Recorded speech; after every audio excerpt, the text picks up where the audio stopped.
багш амны хүндийн эрүүл мэндийн сургагч багш. Монгол улсын эрүүл мэндийг дэмжих сангийн санхүүжилттэй цэцэрлэгийн багш амны хүндийн эрүүл мэндийн сургагч багш төслийн хүрээнд амны хүндийн эрүүл мэндийн боловсрол олгох цуврал хичээлийг бэлтгэн хүргэж байна. Сайн байцгаана уу? Сургуулийн өмнөх боловсролыг бяцхан шавнартаа хүргэх, үнэлж баршгүй үлсийг өдөр тутамд гүйцэтгэж байдаг цэцэрлэгийн багш та бүхэнтэй цахим сургалтаар уулзаж байгаадаа маш их баяртай байна. Та бүхэнд Монгол улсын эрүүл мэндийг дэмжих сангийн санхүүжилттэй цэцэрлэгийн багш амны хүндийн эрүүл мэндийн сургагч багш төслийн хүрээнд бэлтгэсэн амны хүндийн эрүүл мэндийн боловсрол олгох цуврал хичээлийг хүргэнэ. Би анагаахын шинжилгээ ухааны үндэсний сургуулийн нүүр ам судлалын сургуулийн ахлах багш анагаах ухааны доктор Жаргал цэгтийн дэлгэр цэцэг байна. Дэлхийн эрүүл мэндийн байгууллагаас амны хүндийн эрүүл мэндийг дэмжих, хамгаалах, сайжруулах талаар олон төрлийн арга хэмжээг улс орнуудад зөвлөн турших боломжийг олгодогч дэлхийн нийт хүүхдийн дунд шүдний өвчлөл 60-аас дээш хувийн тархалтай байсаар байна. Анагаахын шинжилгээ ухааны эрдэмтэд хувь хүн өөрийн эрүүл мэндийг сахин хамгаалах зорилгоор хэрэгжүүлэх үр дүнтэй аргуудын тэргүүг нэмд тухайн хүний эрүүл мэндийн боловсролын түвшинг дээшлүүлэх аргыг зөвлөж байна. Ингэснээр хүний өөртөө тавих анхаарал халамж нэмэгдэх ба улмаар өвчнөөс сэргийлэх, эрт илрүүлэх хамрагдах тоог нэмэгдүүлдэг. Монголчууд шүд эрүүл бол бие эрүүл хэмээн эрт дээр үеэс үр хүүхэдтэй аман зохиол, үлгэр түүхээр сурган хүмүүжүүлж ирсэн ард түмэн. Иймд бид цуврал сургалтын эхний хичээлээр амны хүндийн эрхтнүүдийн тухай товч ойлголтыг өгнө. Хүний биед нийт 78 эрхтэн байдгаас бидний аманд байдаг эрхтний нэг бол шүд юм. Шүдний үндсэн 3 үүрэгт: 1-дүгээрт дуу аваа үүсгэж харилцан ярилцахад оролцох үүрэг, 2-дугаарт хоол тэжээлийг бутлан жижиглэж хоол боловсруулах үйл ажиллагаанд оролцох үүрэг, 3-дугаарт шүд эрүү нүрийн тогтолцоог бүрдүүлж нүрийн төрхийг бүтээхэд оролцох гоо сайхны үүрэг багтдаг. Ихэнх сүүн тэжээлтэй амьтдын нэгэн биеийн хөгжлийн явцад шүдлэх үйл явц 2 удаа явагддаг. Үүний адил хүний амьдралын туршид хүнд 2 төрлийн шүдэлдэг бөгөөд мэрэгжлийн ном зохиолд сүүн ба байнгын шүдлэх үе гэж хуваана. Сонирхолтой нь заан, кенгуру зэрэг амьтдын үүдэн шүднүүд унаж гээгдэхэд араа шүд нэмэгдэж байдаг онцлогтой байх юм. Хүүхэд эхээс төрөх үед амны хүндэд шүд харагддаггүй. Өөрөөр хэлбэл шүд ургаагүй байдаг гэсэн үг юм. Харин хүүхэд өсөж томрон 6 сартай болох үед хамгийн анхны сүүн шүдлэх үеийг монголчууд бид цахиур цухуулаа хэмээн бэлгшээдэг. Хүний шүд нэг нэгээрээ ээлж дараалан тодорхой дэс дараалтайгаар тодорхой хугацаанд хослон амны хүндэд гарч ирдэг зүй тогтолтой. Хамгийн ихэнд эрүүний үүдэн шүд, үүний дараа хоншорын үүдэн шүд гэх дарааллаар нэмэгдсээр 3 нас хүрэхэд нийт 20 сүүн шүдтэй болсон байдаг. Ийхүү сүүн шүдэнд бүрэн шүдэлж дууссан үеийг сүүн шүдний зуулт хэлбэрч үе гэж нэрлэх бөгөөд хүүхэд хоол тэжээлийг бүрэн зажилсаар сурсан байх үе юм.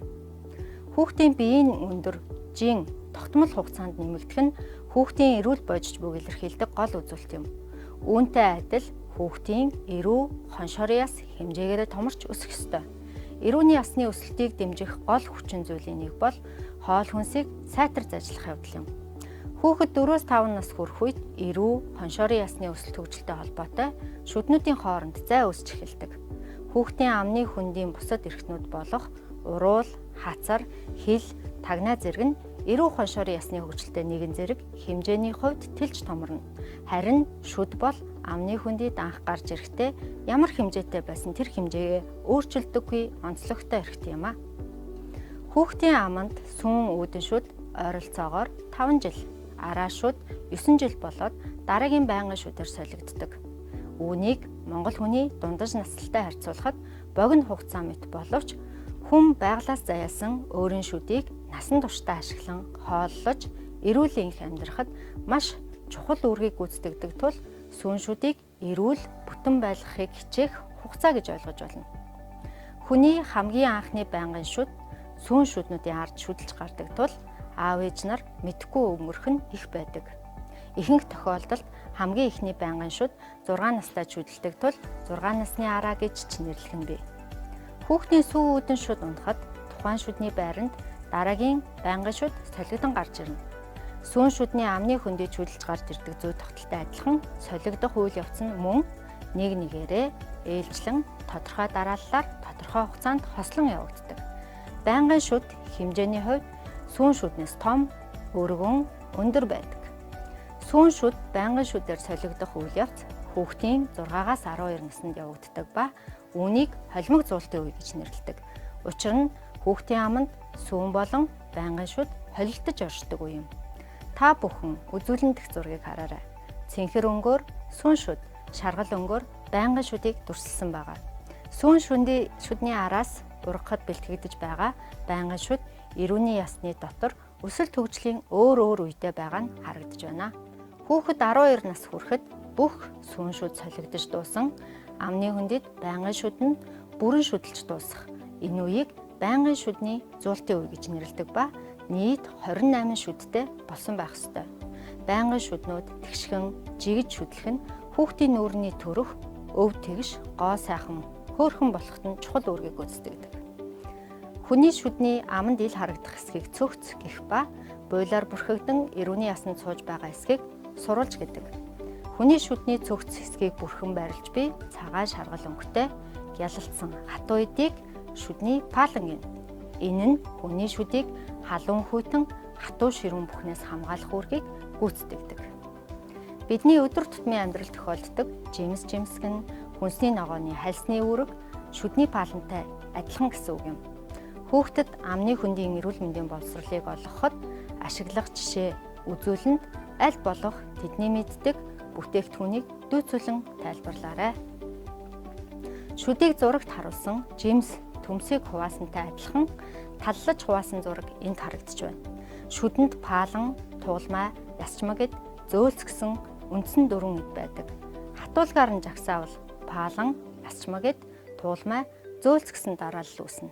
Харин хамгийн их хэмжээтэй байдаг эд нь туулмай бол хамгийн зөөлөн эд болох зөөлц нь маш мэдрэмтгий шүдийг шим тэжээлээр хангах үүрэгтэй эд юм. Шүдний биет байдлыг хүүхдэд ойлгуулахад шагаа их дөхөн үзүүлэн болдог тул та бүхэн шагааг ашиглан хүүхдэд бариулж хатуулгыг мэдрүүлэх, харуулж өнгийг таниулах зэргээр ашиглаж болно.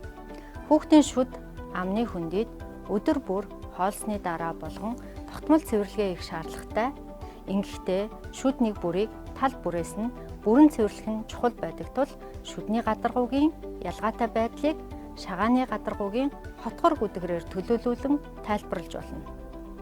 Ямаа талаар шүдний хамгийн их хотгор хонхортой талыг, хонь талаар шүдний гүдгэр тэгш талыг босоо байрлуулж үүдэн шүдийг дүрслэн харуулж болно.